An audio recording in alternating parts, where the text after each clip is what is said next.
In a market like this one, it's just a realistic fact that the reason a lot of homes are not selling, or all of the homes are not selling, the ones that aren't selling, is the fact that the seller's just asking too much money for what the market will bear. You can have a slower market, but let's face it, after 21, 28 days, if you've been exposed to the marketplace and you're not sold, there's only one reason for that.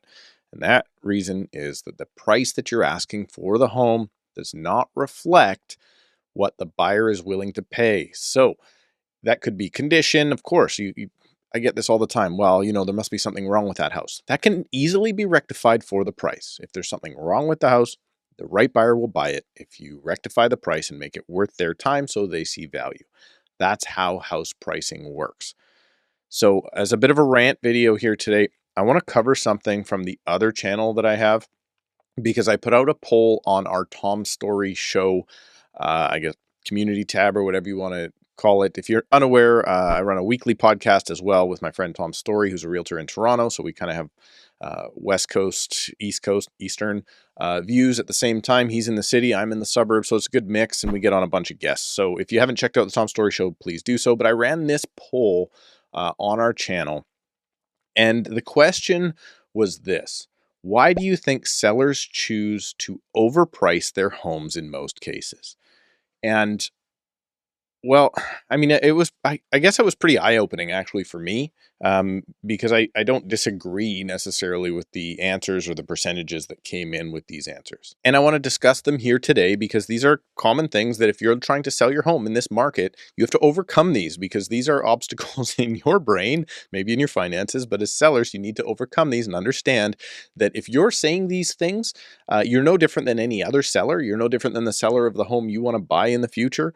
It's just the way it is, and I want to try and help you understand them from a realtor's point of view, because the realtors are supposed to be unbiased and help you through the transaction. And it's really hard. I felt it myself when I sold my own property last time. Just letting go of the home at a certain price feels like, you're trying to do the best for yourself. You're trying to get the money out. I can't blame you for that. But the reality is the market is the market. And the buyers are only willing to pay what the buyers are willing to pay. And if you don't like that, that's okay. You don't have to sell your home. But that doesn't mean that you're giving away your home or whatever. That's the number one thing I hear from anybody, right? Like, I'm not giving it away. Trust me. The average home price is like $1.55 million in my market of the Fraser Valley for a detached home. You're not giving it away. Giving away $1.5 million, zero would be giving it away. Anyway, a bit of a rant there. So if you like videos like this one, just unscripted, please go ahead and subscribe to the channel, and then you'll see kind of more pointed videos later on. Give the video a like. And of course, if you need help because you're frustrated, you're trying to sell and maybe your listing expired, I can't help you if you're currently on the market with somebody else, but if you need my help, or if you're looking to take advantage of the strongest buyer market we've seen in 25 years, well, you can book a call with me right now using the link in the description below. So let's talk about this. Why do you think sellers choose to overprice their homes in most cases? With 7% of the vote is the belief that agents quote a low price for a quick sale. Now, thankfully, this came in at the lowest percentage, which is, I'm like I said, I'm thankful that that's the case. People don't believe necessarily that agents are just trying to quote a low price. Some people do. It's very common that when I'm speaking with a potential seller, they would say, well, you just want it there, so it's a quick sale. It's not totally incorrect. We want it there because it's a quick sale, because we know in the business that the quickest sale is the most amount of money. Why is that? The quickest sale is the most amount of money, particularly in a declining market or in a stagnant market, not necessarily in an increasing market, because the more you wait in an increasing market, the higher values go. So you can overshoot in a higher market. But the reason we want them priced at a saleable price is because you don't want to miss the A buyers. Whenever I have a listing, almost every single time I have a listing, within the first day or two, I get 1, 2, 3, or 4 showings, and those are the A buyers. Those are buyers that are on the sidelines waiting for the perfect property to come. When yours hits the market, they come and see it. If they don't see value, you're going to lose that pool of A buyers. I kind of view it sometimes as like, you're the new bell to the ball. There's a party going on.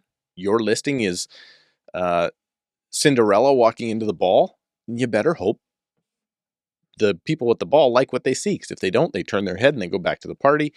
They wait for the next person to come in. They don't ask you to dance. Asking you to dance is the offer. So the reason we do that is we know that later on, if particularly in a declining market, the market goes down. If we can get an offer now, it's going to be higher than later on.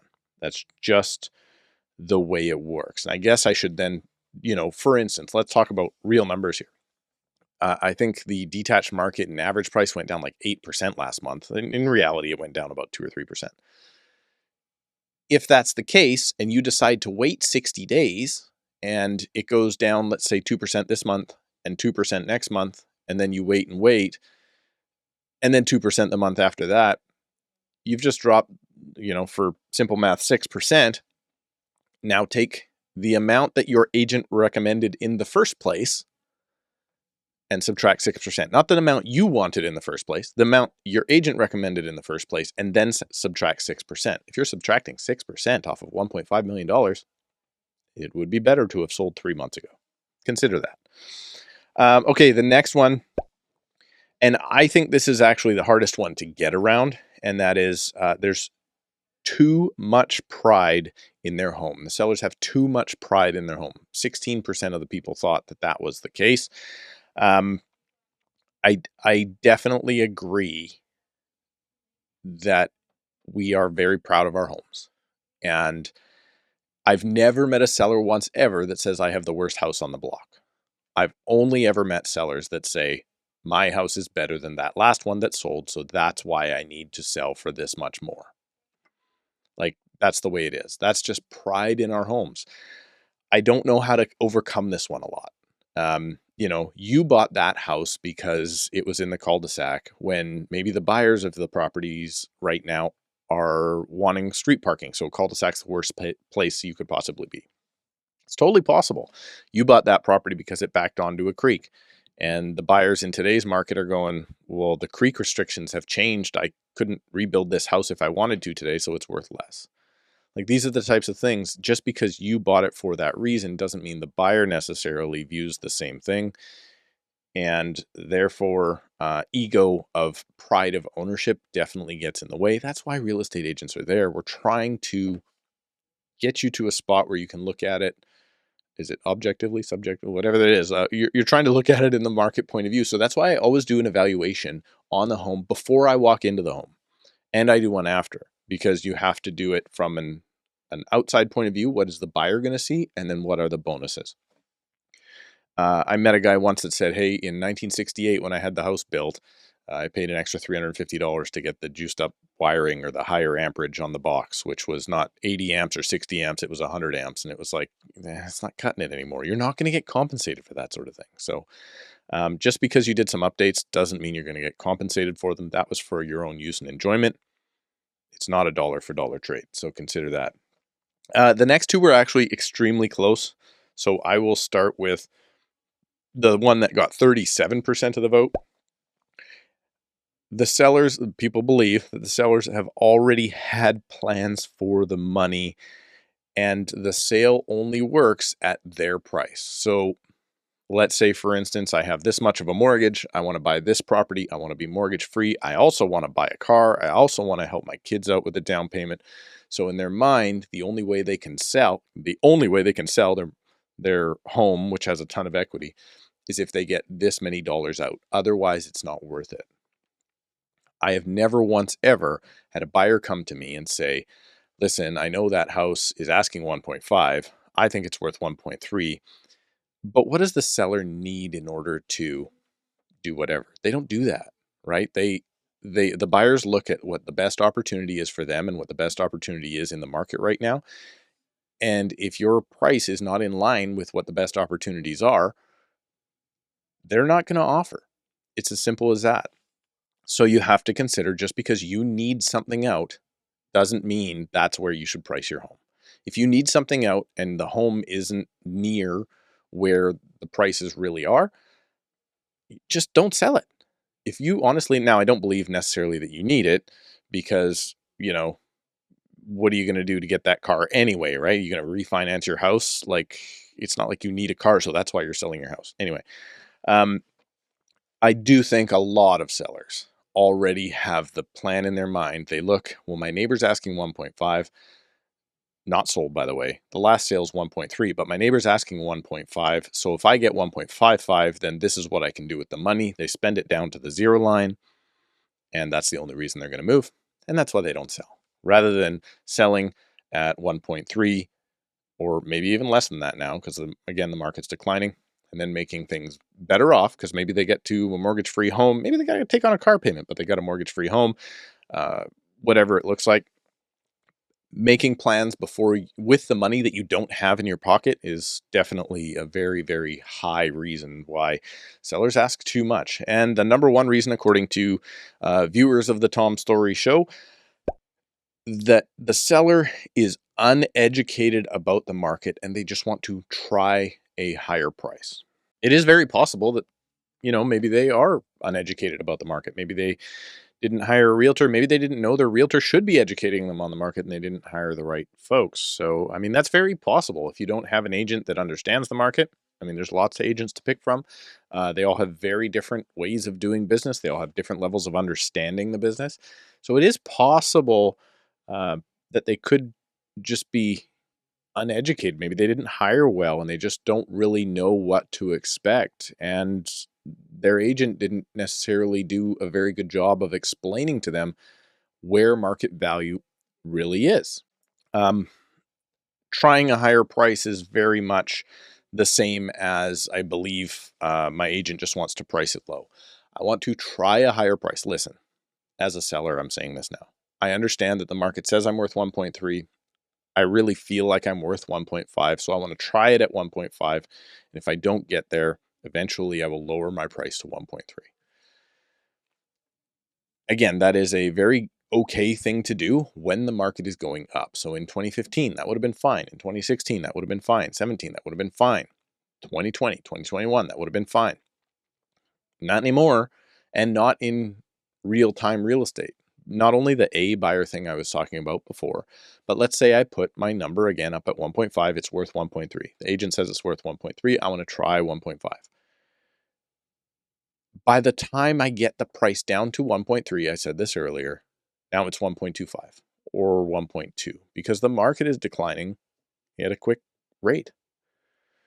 So even though then they say, okay, well, I got to your price now, it's still not selling.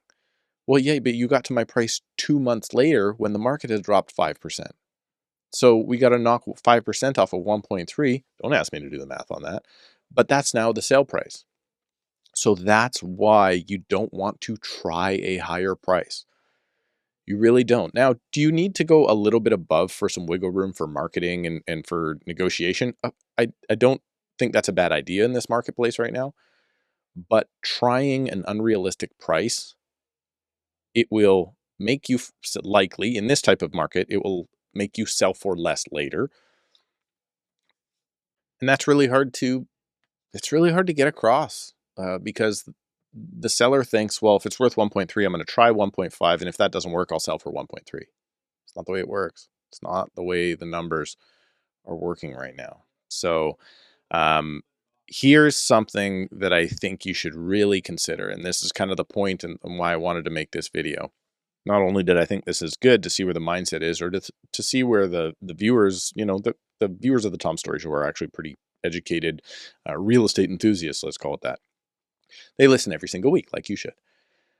But really, the answer is, if you are asking more than the buyers are willing to pay, or that the market is willing to bear, then the reality of that situation is you are the highest bidder for your home. It's as simple as that. You see the most value in your home. You see more value in your home than anybody else does. Therefore, congratulations, you're the owner of your home. And we're not saying congratulations to another buyer for being the new owner of your home. Market value is market value. You can hire an agent that may negotiate better. That's true. Trust me, there's good negotiators out there. You may hire somebody who's going to market your property better. That's a good thing too. But to think that it's going to make up a difference of like 10 or 15% on a sale price is not going to make up that, like, best case scenario, you're talking the best negotiators are squeaking out 2% more than the competition for the whole year, because buyers aren't stupid. So I guess the point of this is your ego can get in the way because you love your home. Your fear of losing out, so just trying, can get in the way. Pre-planning dollars like that you don't already have in your pocket can get in the way. And then thinking that your agent is there to try and screw you and get a quick sale can also get in the way. Hire somebody you trust, price realistically, and if you don't trust their advice, don't hire that person. But definitely do not hire the person who just tells you what you want to hear, because that person is going to cost you a boatload of money.